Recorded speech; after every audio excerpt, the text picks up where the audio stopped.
The rain poured, blurring the world into shades of gray. The only sound louder than the drumming rain was the pounding of my heart. Today was supposed to be about Sophia, about laying her to rest, but now everything had changed. My father, the man who taught me about God's love, who showed me the path to the priesthood, was a killer. How could I not see it before? His anger, his constant comparisons, his suffocating control. They weren't the actions of a man of God, but of a man consumed by pride and power. I looked at the small, cruel box that was now all that remained of my sister. The priest's words echoed in my ears, dust to dust, ashes to ashes. Was that all there was? No more laughter, no more teasing, no more Sophia. I wanted to scream, to tear up the earth, to find her, to hold her, to tell her everything would be okay. But all I could do was stand there as the coffin was lowered into the ground, taking my place in the charade of a funeral.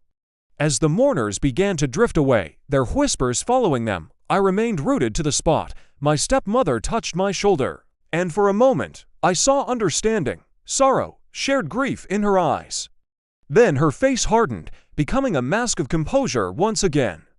She leaned closer, and though her voice was barely a whisper, it cut through the noise like a shard of glass. "Michael," she said, and I turned to her, my gaze desperate, my heart heavy. "I am so sorry." The words hung in the air between us, heavy with unspoken accusations. I wanted to believe her, to share her grief, but all I tasted was the stench of betrayal. "You know who did this, don't you?" Her question pierced through my defenses, catching me off guard. Before I could respond, she continued, "Your father, Michael.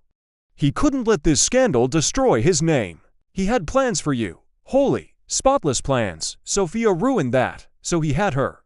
Removed her." Her words struck me like blows to the chest, each word a hammer driving the truth home. My hands clenched into fists, my nails digging into my palms. Could this be true? Had my own father orchestrated Sophia's disappearance? My stepmother's grip tightened on my shoulder, and I could feel her body trembling. "Why? Why are you telling me this?" I asked, my voice hoarse with barely suppressed emotion. She pulled away, her eyes glistening with unshed tears. "Because you deserve to know the truth," she whispered. "You deserve justice," and as she turned to leave, the weight of her words crashed over me, threatening to consume me. I stared at the freshly turned earth where Sophia's coffin had been buried just moments before. A single tear escaped, tracing a path down my cheek.